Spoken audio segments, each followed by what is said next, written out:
Sí, muchas gracias. Bueno, esta es mi última rueda antes de cambiar de destino, así que aprovecho para saludarles a todos. Pero bueno, voy a las preguntas. Le quería preguntar al ministro de Justicia si no teme que se pueda interpretar que la ley, una parte de la ley pueda estar pensada a favor de los imputados. En el sentido, le digo, por ejemplo, si se hubiera parado en 18 meses el caso Gürtel, no habríamos sabido nunca que Bárcenas tenía 50 millones en Suiza. Usted mismo explicaba esto del cambio de imputado está pensado de alguna manera, entiendo, para bajar la presión precisamente sobre los imputados, la presión política que ha habido para que no se presenten en las listas. Si no se puede trasladar esa imagen de que una parte de la ley es a favor de los imputados. Y como ministro de Justicia le quería preguntar si usted debe velar, entiendo, por la colaboración del Gobierno con la justicia, si le preocupa esta imagen que se está dando de la batalla entre el juez Ruz y la agencia tributaria precisamente por el caso Gürtel. Y a la vicepresidenta le quería preguntar por esta aparente guerra interna que hay entre la policía y el CNI, en la que el comisario Villarejo, a quien esta semana ha defendido el ministro del Interior diciendo que ha hecho grandes servicios, está acusando indirectamente al CNI, prácticamente a usted, de actuar contra él. Quería saber cómo van a resolver este problema y, sobre todo, si, como se está lanzando, la policía española hace operaciones políticas, si eso está pasando en este país. Gracias. La cuestión relativa a la exigencia de cumplimiento de plazos en la instrucción penal, yo creo que es un compromiso de calidad de la justicia con los ciudadanos, en una respuesta en un tiempo razonable, porque eso de los más de 4 millones de asuntos que cada año los españoles llevamos a los tribunales penales, son muy pocos los que superan estos tiempos que aquí se han establecido. Conocemos siempre las macrocausas, los asuntos más llamativos, como el que usted mencionaba, por ejemplo, pero lo cierto es que en el quehacer cotidiano de los tribunales se cumplen estos plazos de 6 meses en las causas sencillas y los 18 en las causas complejas. En todo caso, lo que la ley prevé, lógicamente, porque en ningún caso tiene ninguna orientación asociada ni con impunidad ni con nada que se le parezca, es precisamente reforzar los mecanismos para que el juez instructor y el fiscal que participa en el caso tienen procedimientos para ampliar esos plazos, poderlos ampliar por otros 18 meses más y, excepcionalísimamente, incluso después de 36 meses, se podrán seguir ampliando cuando las circunstancias lo justifiquen y así se acredite. Por lo tanto, existen procedimientos para que ningún juez pueda haber finalizado un proceso sin solución por mandato del plazo máximo. Siempre habrá posibilidades de ampliación y, por lo tanto, ninguna impunidad en absoluto en ese sentido. Y en cuanto a la colaboración entre la justicia y la administración pública y, en particular, la agencia tributaria, fíjese que cada año hay miles, y digo miles, de funcionarios de la agencia tributaria que colaboran en lo que se denomina el auxilio judicial, emitiendo informes que le solicitan los juzgados y tribunales en toda España. Cualquier juzgado de instrucción de cualquier pequeña localidad pide un informe a la Administración de Hacienda de su localidad y se le asesora, se le informa cada día. 72 informes se emiten de media cada día elaborable por parte de la agencia tributaria. Ese es el contexto en el cual se sitúa la colaboración de la Administración y en particular de la agencia tributaria con la Administración de Justicia, lo cual yo creo que el balance es muy satisfactorio. En el caso puntual que usted me preguntaba, se han emitido ya varios informes por parte de la agencia tributaria a petición del juez instructor. Todavía el tercer informe, después de la comparecencia, la ratificación en una comparecencia personal ante el juez. Cuando el juez ha pedido un elemento adicional, la agencia ha emitido un informe en el que considera que no podía emitirlo porque no le estaba pidiendo un informe en términos de derecho, sino en términos de una simulación, y tras la última reiteración que ha efectuado el juez, la agencia tributaria está volviendo a estudiar el asunto para, en ese contexto de colaboración permanente, poder atender en la medida de sus posibilidades lo que el juez le solicita. Sobre su tercera pregunta, señalar que el Centro Nacional de Inteligencia actúa siempre con arreglo a la ley y de acuerdo, además, a un procedimiento de funcionamiento que nos obliga a los que tenemos relación y conocimiento de informaciones a través del Centro Nacional de Inteligencia al deber de reserva, lo cual no está a su control parlamentario, al que siempre el propio centro ha estado dispuesto, como ha mostrado en reiteradas ocasiones, para informar cuanto sea oportuno sobre cualquier otro asunto. Como su última rueda de prensa, pues desearle mucha suerte y decirle que le echaremos de menos. Gracias.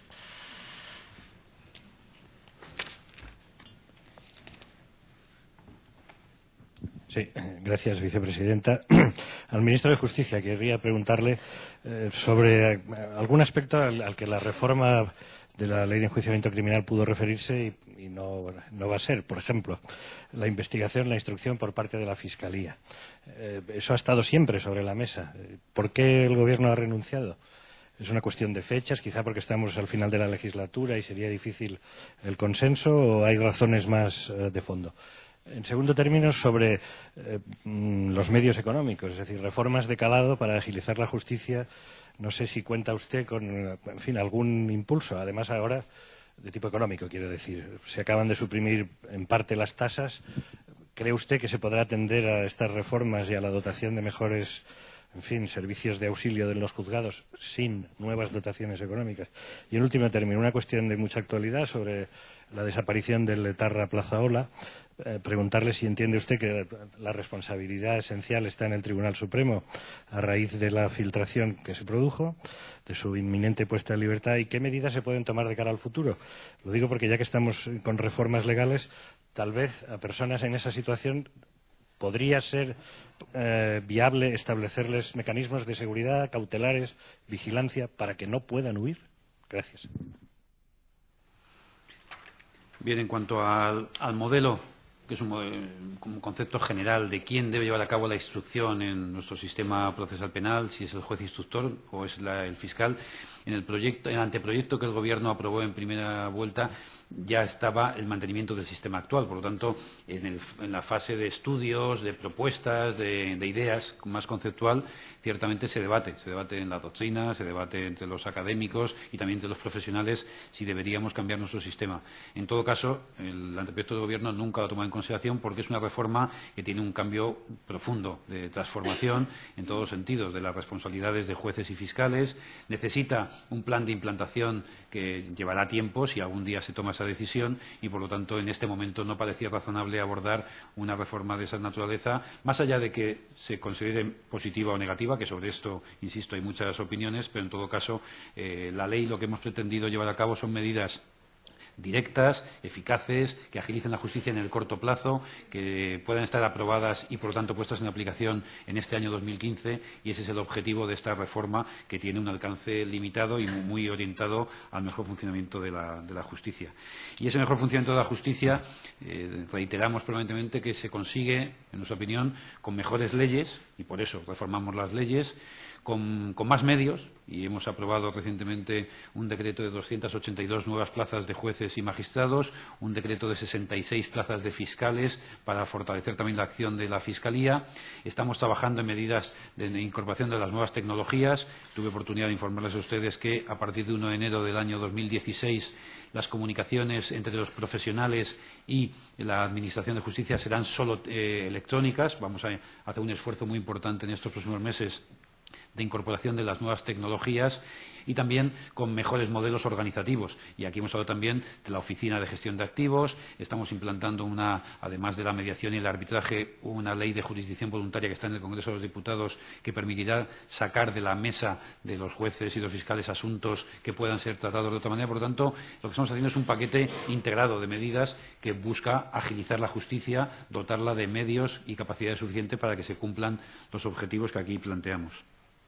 Y en el tema de Plazaola, el presidente del Tribunal Supremo ha puesto de manifiesto el que va a llevarse a cabo una investigación. Yo creo que lo razonable pues es esperar a que se concluya con esa investigación para saber qué ha sucedido, y a partir de ahí tomar las medidas adecuadas que nos garanticen.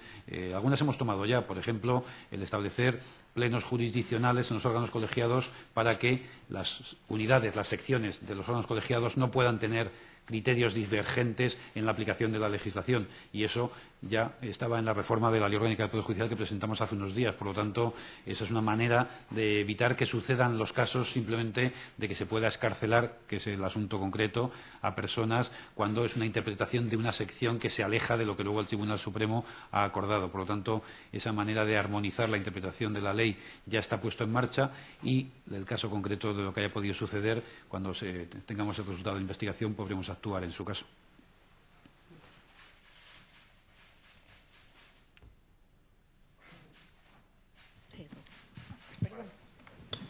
Pues se lo pasan, se apañan entre ustedes. Sí, gracias, vicepresidenta. Quería saber qué opinión tiene el Gobierno sobre el viaje del presidente Zapatero al Sáhara Occidental, si cree que es adecuado o no, y cómo ha sentado esto en el Gobierno, que en esta ocasión sí tenía conocimiento de él. Y quería también saber, hace unos días, en una respuesta parlamentaria, el Gobierno dijo que no piensa promover la detención de los exministros franquistas que solicita una juez de Argentina. ¿Se ha tratado eso en el Consejo de Ministros o se da ya el tema por zanjado? Sobre la primera pregunta, el viaje del expresidente del Gobierno, yo lo que me gustaría señalar es que el presidente Zapatero ha sido presidente hace escasas fechas, conoce o debe conocer al menos perfectamente cuál es la situación en la zona, se presupone ese conocimiento y yo creo que eso pues llevaría o debiera llevar en el ánimo de todos a estos asuntos a abordarlos con la debida prudencia. Es un viaje particular y propio, pero yo creo que quien ha ostentado la presidencia del Gobierno debe conocer y se presupone que debe conocer las implicaciones de diferente índole que tienen viajes de esta naturaleza. Y en relación con la segunda cuestión, el pasado mes de diciembre recibimos en el Ministerio de Justicia de autoridades argentinas la petición de extradición de 20 ciudadanos españoles, entre ellos 8 exministros, por una serie de hechos acontecidos en los años 70. Pedimos una ampliación de información, el expediente no estaba completo, recientemente nos ha llegado esa ampliación de información y hoy he sometido a la consideración del Consejo de Ministros un acuerdo para la denegación de la continuación de la extradición, porque la concesión de extradiciones en nuestro país, en España, se regula por la ley del año 85, la ley 485 de extradición pasiva, que es cuando nos solicitan al Estado español una extradición, y por los acuerdos internacionales. En este caso tenemos un tratado de extradición con Argentina vigente desde el año 1987 y tanto en la ley como en el tratado se establecen las reglas para llevar a cabo esta colaboración internacional. Y en este caso, que nos solicita la juez Servini, pues hay una serie de circunstancias que nos ha parecido, con todos los informes jurídicos y también con el informe que en su día fijó ya la Audiencia Nacional, que hay 3 motivos para no conceder esa extradición. En primer lugar, el que se denomina el principio de jurisdicción preferente. La jurisdicción preferente significa que cuando la ley de un Estado, en este caso la ley española, prevé la competencia para enjuiciar a los ciudadanos españoles, y así es en nuestra vigente ley orgánica del Poder Judicial, eso es motivo suficiente para no conceder la extradición. El hecho de que sean ciudadanos de nacionalidad española, que están en España, y delitos cometidos en España, hipotéticamente. Por lo tanto, ese es un primer criterio para no conceder la extradición. En segundo lugar, también, el principio de la extinción de la responsabilidad criminal. Los delitos que supuestamente se les imputa fueron cometidos en los años 70 y la ley penal de entonces, el Código Penal del 73, incluso el Código Penal vigente, tenía una previsión de extinción de la responsabilidad de 15 años, que por lo tanto, en el momento, en el año 2014, cuando se inicia ese procedimiento, pues estarían absolutamente prescrita, extinguida la responsabilidad criminal. Y en tercer lugar, como tercer motivo de denegación, también hay un principio por el cual algunos de los delitos que se imputan a estas personas incurren en lo que se denomina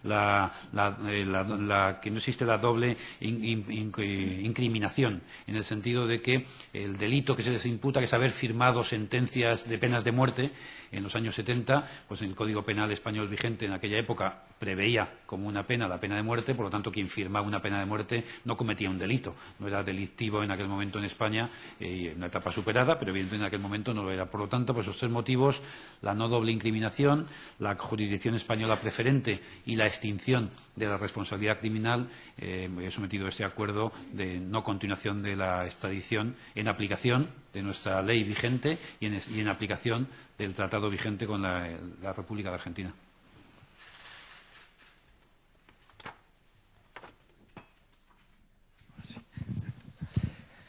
Buenas tardes. Sobre la ley de inspección de trabajo que han presentado hoy, tenía una duda. ¿Qué tipos de fraudes son los que más están preocupando al Gobierno, los que han motivado pues este cambio legislativo? Y después hay algo que no entiendo. ¿De qué sirve que se cree una mesa para que se sienten los sindicatos, las comunidades autónomas, para hablar sobre fraude en la seguridad social, si no hay más fondos? Porque entiendo que todavía sigue el 50% de reposición, es decir, que por cada 2 que se jubilan solo entra 1 nuevo. Entonces, sin más inspectores, cómo va a mejorar la lucha contra el fraude. Y después, también ahí en este tema, tenía la duda de si no es contrario al adelgazamiento de la administración pública que se propone, esto de crear un organismo autónomo, una oficina, un nuevo cuerpo de funcionarios.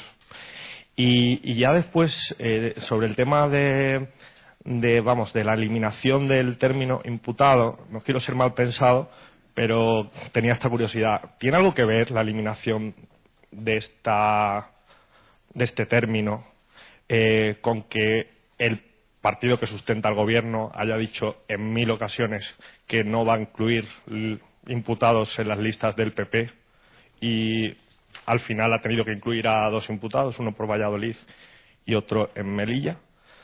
¿Es legislar sobre un eufemismo o no? ¿O considera que es algo justo? Gracias, ya está. Bien, sobre la ley de inspección de trabajo, que me formulaba 3 preguntas. En primer lugar, esta es una ley organizativa. ¿Por qué es necesaria y por qué se ha optado por la fórmula del organismo autónomo? Porque aquí estamos hablando de una materia en que hay competencias compartidas entre el Estado y las comunidades autónomas. El Estado tiene una serie de competencias, el ejemplo más claro es en materia de seguridad social, estamos hablando de la caja única, pero las comunidades autónomas también tienen competencias en materia de relaciones laborales que son objeto de inspección por parte de la inspección. ¿Por qué? Porque la inspección de trabajo depende orgánicamente del Ministerio de Empleo y Seguridad Social, pero presta sus servicios funcionalmente. Depende en determinadas ocasiones de comunidades autónomas que tienen competencias en esta materia. Como hay que ser eficaces, como además pasa una cosa, usted puede ir y descubrir una empresa ficticia, pero de esa inspección derivarse infracciones contra la seguridad social, pero también infracciones de seguridad, higiene en el trabajo. Lo normal es que sea una entidad que preste servicio a todas ellas y que pueda permitir descubrir pues todo tipo de infracciones o todo tipo de problemas en ese ámbito. Por eso, y dado la necesidad de reforzar la inspección de trabajo en este punto, se ha procedido a darle esa configuración. ¿Por qué? Porque permite, constituyendo ese organismo autónomo que no supone, y lo verá en la memoria que me consta que usted se las lee, incremento de gasto, lo que permite es articular mejor a través de esos consejos rectores la colaboración necesaria de, por un lado, comunidades autónomas que, como digo, son administraciones que tienen competencias, no todas, pero sí algunas en ese ámbito, y también de los agentes sociales, porque es fundamental la colaboración que podamos tener de ellos. En el ámbito de la seguridad y higiene del trabajo es clave, lo han visto ustedes en casos muy recientes, pero también en otro tipo de cuestiones. Me dice usted, ¿esto va o no a favor del adelgazamiento de la administración? Pues mire, yo le digo que es a coste cero. Y que además permite ese segundo objetivo. La inspección de trabajo existe como tal, es un cuerpo centenario y de gran prestigio en nuestro país, y lo que queremos es darle una mayor capacidad de actuación con coste cero. Lo que se trata es ser eficaces y además garantizamos una cosa que va muy unido al ámbito de la reforma de la administración, que es la unidad de mercado, en este caso la unidad del mercado laboral.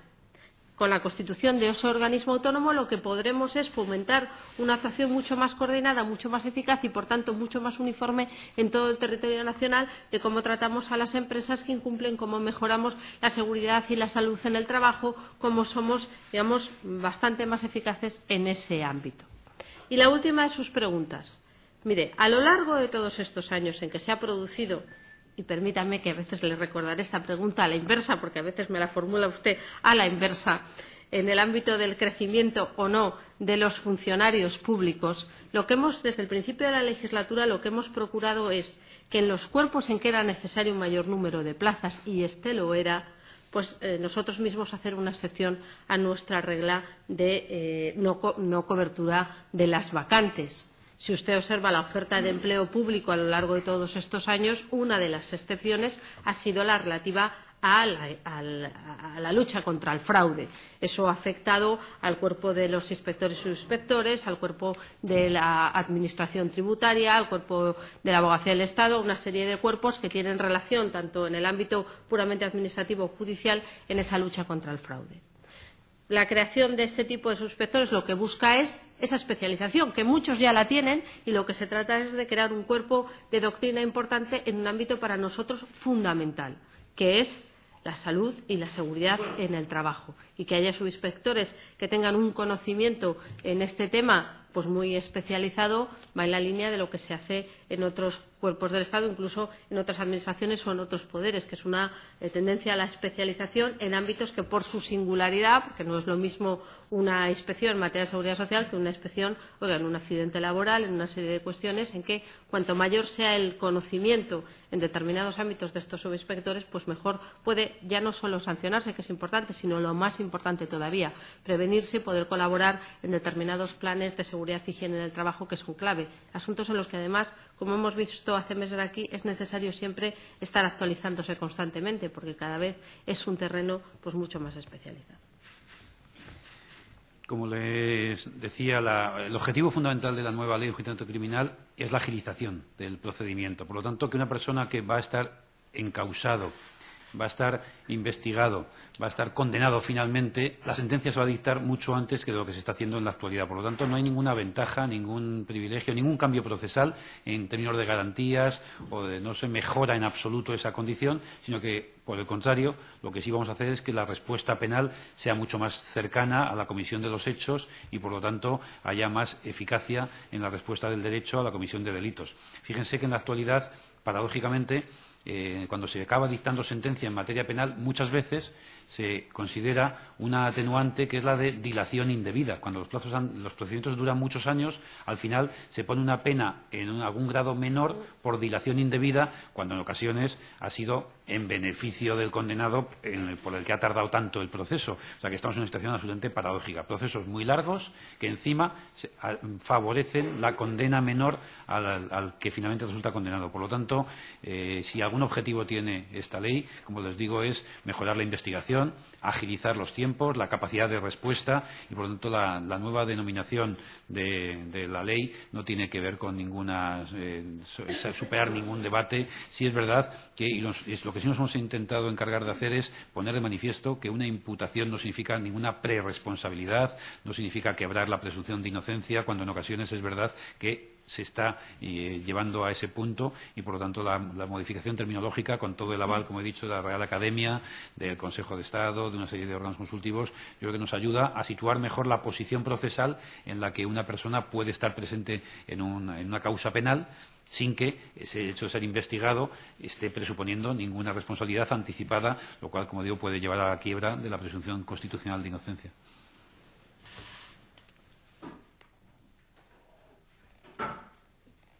Sí, buenas tardes. Muchas gracias, vicepresidenta.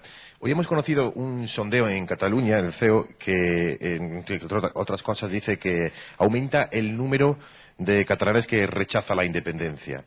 Bueno, a mí me gustaría preguntar si cree el Gobierno cree que es debido este resultado, y si cree que tiene algo que ver la política del Gobierno en el proceso soberanista. Eso por un lado. Y por otro lado, ha pedido o ha hablado de la prudencia del expresidente del Gobierno en su viaje al Sáhara Occidental, en un foro organizado por Marruecos. Cuando habla de prudencia, ¿qué le hace suponer que no va a ser prudente el expresidente del Gobierno, o es que la imprudencia es el viaje en sí?